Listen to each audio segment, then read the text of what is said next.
Qué bueno volver a estar aquí juntos. Yo quería hablar hoy sobre la importancia de la terapia. A ti te debe pasar como psicólogo que hay personas que se te acercan y te dicen de repente como, pero si yo estoy sano, ¿para qué tengo que ir a terapia? Hay muchas personas que consideran que ir a terapia es solamente porque tienes un trastorno mental y necesitas ayuda. ¿Tú cómo lo ves? Bueno, el tema de la terapia es un gran tema, porque efectivamente las personas desde sus resistencias pues muchas veces entienden que están sanos, ¿no? Y es verdad que hay momentos en la vida en donde todos nosotros caminamos con la vida de una manera mucho más armónica que en otros, ¿no? Pero la realidad es también que la terapia ayuda muchísimo a poder poner foco en aquellos puntos que son ciegos, porque todos tenemos estos puntos ciegos, para que un acompañante, en este caso el terapeuta, el psicólogo, pues pueda ayudarnos a discernir un poquito cuál es aquel punto en donde podemos mejorar aún más, ¿no? La terapia no tiene que ser un espacio únicamente para poder trabajar con trastornos psicopatológicos, ¿no? Sino que tiene que ser un entorno también para que uno pueda darse el espacio para mirarse a sí mismo y desde ahí poder mejorar aún más aquello que pueda ser mejorado, ¿no? Una de las grandes herramientas para transitar en las terapias es precisamente el darnos cuenta, ¿no? Darnos cuenta de cuáles son esos entresijos egoicos, esas maneras de pensar, esas maneras de sentir, esas maneras de actuar, para que podamos posicionarnos como observadores de nosotros mismos, ¿no? Y cuando hacemos esto, pues nos damos cuenta. Y cuando nos damos cuenta, podemos elegir si transitar por los mismos caminos de siempre o, por lo tanto, elegir hacer algo diferente con aquello a lo que hemos estado acostumbrados a transitar, ¿no? Y esta es la gran diferencia en terapia, ¿no? Cuando estamos inmersos en el mundo cotidiano, pues muchas veces somos presa de todo aquello que tiene que ver con ese mundo inercial, robotizado. Es como que nos metemos en Matrix y desde ahí, bueno, pues nos cuesta más mirarnos. Pero cuando nos damos esos espacios para poder estar en nosotros mismos, acompañados por un terapeuta con el que haya además un vínculo bonito, pues ahí aparece la magia, ¿no? Y cuando aparece la magia, pues nos posicionamos desde otro lugar. Y este es el sentido realmente de la terapia, poder observar qué es aquello que me puede perturbar en mi día a día, por nimio que sea, para poder trascenderlo, ¿no? Cuando nosotros podemos trascender esto, hacemos de nuestra vida un lugar mucho más amable, mucho más amoroso, y nos convertimos precisamente en herramientas para poder estar al servicio del mundo de una manera mucho más consciente. Yo creo que la palabra consciente es fundamental también, ¿no? Tomar conciencia de quiénes somos, de cuál es ese avatar, ese ego al que nos amparamos, ¿no? Cuando estamos en estrés, todos tenemos nuestros mecanismos de defensa a partir de los cuales podemos amortiguar un poquito esa angustia vital. Y cuando nos damos cuenta de esto, pues claro, comprendemos mucho mejor al otro. Y al comprender al otro, pues también vamos a hacer por vincularnos de una manera mucho más armónica. Y esto es salud, ¿no? Claro. Y me parece interesante que hayas utilizado la palabra ego, porque si abres las redes sociales o sobre todo en estos tiempos, ves ego por todos lados. Pero a veces yo, cuando leo lo que ellos dicen o la gente informa de lo que es ego, hay como mucha confusión. Entonces, me encantaría que explicaras qué es el ego. Bueno, de una manera muy sencilla, ego es lo mismo que personalidad, ¿no? Okay. Y a mí siempre me gusta diferenciar entre lo que es el temperamento, que también se equipara muchas veces al ego, el carácter, que también se equipara muchísimo al ego, y lo que es la personalidad o ego, ¿no? O sea, digamos que hay como dos estratos iniciales. Hay una parte que es estrictamente temperamental, ¿no? Estrictamente biológica, que es ese punto en donde el niño nace. Y cuando nacemos, pues tenemos ya un temperamento, una impronta instintiva que se va a manifestar en el mundo, ¿no? Esa impronta instintiva es absolutamente innata. ¿no? Hay niños que son más llorones, hay niños que son más calmados, hay niños de muchos estilos, ¿no? De muchos perfiles instintivos a ese nivel, ¿no? Pero esa entidad biológica, ese bebé, va a comenzar a interactuar con el ambiente, ¿sí? Y ese ambiente va a determinar mucho la manera en la que vamos a generar estructuras cognitivas, estructuras emocionales y comportamentales a la hora de diseñarnos como seres humanos, ¿no?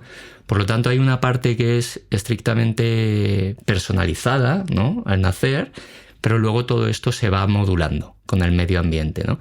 La personalidad o ego vendría a ser precisamente esto, ¿no? El sumatorio entre mi diseño innato, biológico, en el momento del nacimiento, junto con mis interacciones con el medio ambiente. Ahí es donde vamos a crear esa personalidad.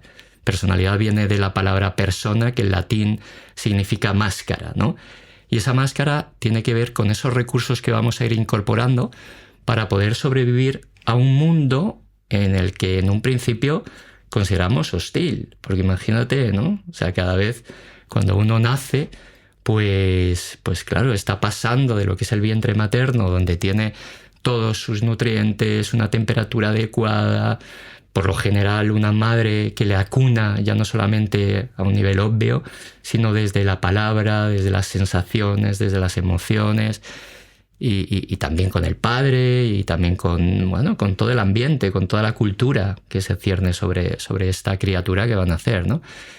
Pero claro, hay un punto en donde uno se posiciona en parrilla de salida y nace. ¿Y qué es lo que ocurre cuando nace? Pues de repente se abre a un nuevo mundo, ¿no? Y cuando se abre a ese nuevo mundo, pues tienen que aparecer estrategias para poder adaptarse a esta nueva realidad, ¿no? Y de eso se trata la personalidad, de incorporar estrategias que estén diseñadas para paliar esa ansiedad vital, esa existencia vital, ¿no? Esa angustia vital, de la que siempre hablamos todos los psicólogos, ¿no? Que tiene un componente bastante existencialista, pero ahí está, ¿no? Entonces, digamos que desde la parte también, si contemplamos esa parte como más espiritualizada, los antiguos ya hablaban de la caída del ego, ¿vale? De la caída del paraíso.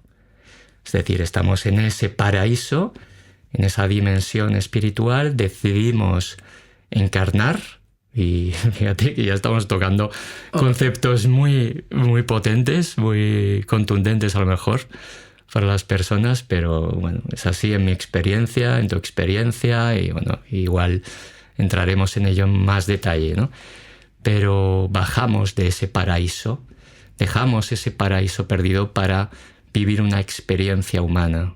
Y en el momento del nacimiento generamos esa angustia, como decía antes, ¿no? Con lo cual contactamos directamente con algo muy troncal, que es con el miedo. Es con el miedo, es decir, pasamos de ese paraíso, esa paz, al miedo, ¿no? Y desde ese miedo, ¿qué hago? ¿Qué hace el bebé? Pues intentar encontrar estas estructuras, estos mecanismos de defensa que le ayuden a adaptarse.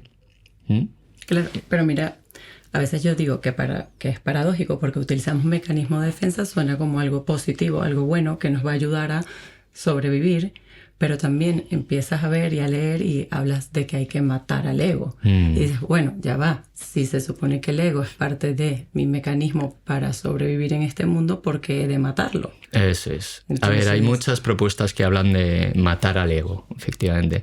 Yo no estoy muy de acuerdo con esto, ¿no? Primero porque si matamos al ego, estamos matando nuestro cuerpo físico. Si hablamos de ego, estamos hablando de que este está constituido por 3 cuerpos. Y no solamente es el cuerpo físico, sino que también existe un cuerpo emocional y una mente inferior que llamamos, ¿no? Si yo estoy matando al ego, estoy cargándome el vehículo que ha sido diseñado perfectamente para poder transitar una experiencia evolutiva hacia el amor, hacia el propio autoconocimiento. Realmente el propósito del ego es este. El ego aparece como un vehículo, como digo, perfectamente diseñado para poder servirme de espejo de qué es aquello que tengo que trascender, cuáles son aquellas limitaciones que yo tengo que trascender. ¿Y qué es aquello que yo tengo que trascender? Todo aquello cuanto me duela. Decían desde la antigüedad que todo aquello que te genere sufrimiento es ego. Entonces, ¿qué es aquello que nos hace sufrir?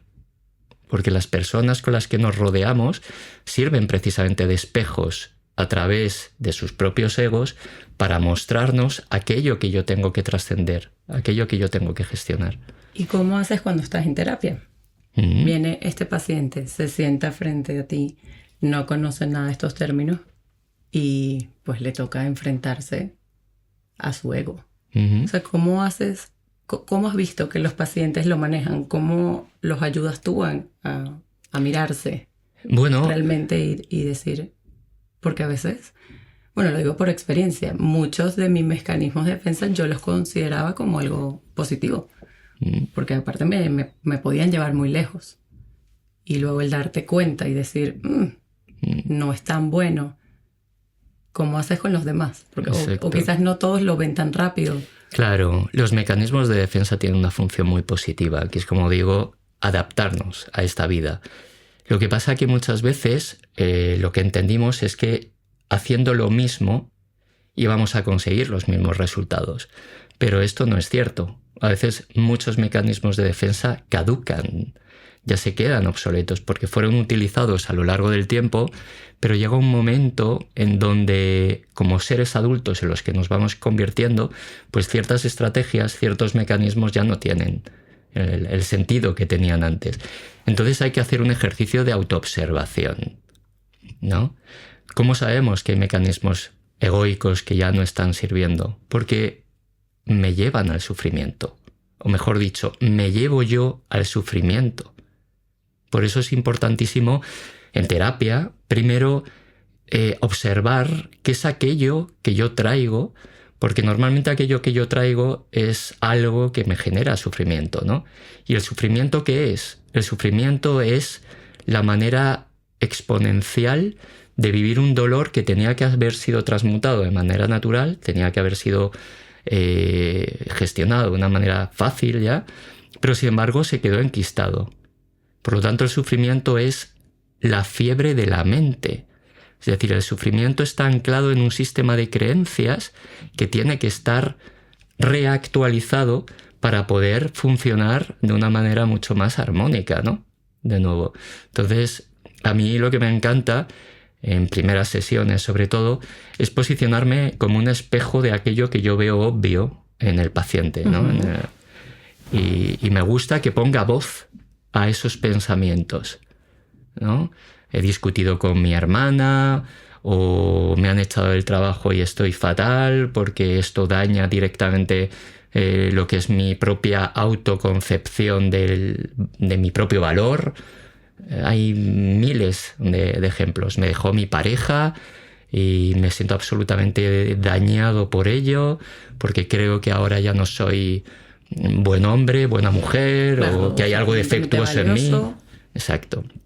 Entonces, cuando todo esto se suelta, cuando todo esto lo suelta el paciente, solamente el verbalizarlo ya es terapéutico. Más todavía, más terapéutico todavía, cuando el que lo recibe, el terapeuta, el psicólogo, no le pone juicio a ello, sino que únicamente acompaña a ese paciente en su camino. Simplemente. Las primeras etapas de la terapia van en este sentido, ¿no? Escuchar, escribir, acompañar. Qué importante lo que acabas de decir del juicio, porque esa es otra concepción que he oído en la calle. Muchas personas dicen, bueno, pero ¿cómo le voy a contar esto al psicólogo? Bueno, para eso está el psicólogo, porque él no está ahí para enjuiciarte ni ver si lo que tú estás haciendo está bien o mal. En realidad está solo para acompañarte. Así que me parece un súper punto aclarar esa parte de que uno está ahí como un lienzo en blanco sin juicio. Absolutamente, absolutamente. Es más, te digo, más allá, ¿no? Desde lo personal, que es muy bonito ver cómo los pacientes que vienen nuevos normalmente te traen algo propio que tú también tienes que trabajar. Es decir, la terapia se convierte en este sentido en un favor mutuo, ¿vale? Obviamente el profesional tiene las herramientas como para poder manejarlo, pero para mí de verdad es un regalo. Primero que la gente confíe en mí, ¿no? Y después tener la oportunidad de seguir creciendo a través de ellos. Y esto es muy bonito, ¿no? Verlo. Y esto, para los curiosos, cuando el terapeuta se encuentra con ese reflejo y nota que es algo también suyo, ¿cómo lo maneja? O sea, ¿va a terapia, no va a terapia? Claro. Pon un psicólogo, pon un terapeuta en tu vida. Claro que sí. Igual que tenemos el dentista, igual que tenemos el de digestivo, igual que tenemos tantos profesionales de la salud. ¿Cómo no? Claro que tenemos que revisarnos. Y más todavía, incluso te diría los psicólogos, ¿vale? Porque tenemos que estar lo suficientemente limpios, lo suficientemente gestionados internamente como para poder acompañar a otras personas. Para mí es fundamental esto de la coherencia. Es decir, yo no puedo, y estoy calvo como una pelota de billar, como una bola de billar, pero yo no puedo vender el hecho de que te voy a implantar pelo si yo estoy calvo. Claro. ¿Vale? Entonces, yo no puedo ofrecer mis servicios si no hay por lo menos una intención clara, determinada y sostenida a lo largo del tiempo de poder estar yo lo más limpio posible como para poder acompañarte, para poder gestionar, para poder estar a tu servicio.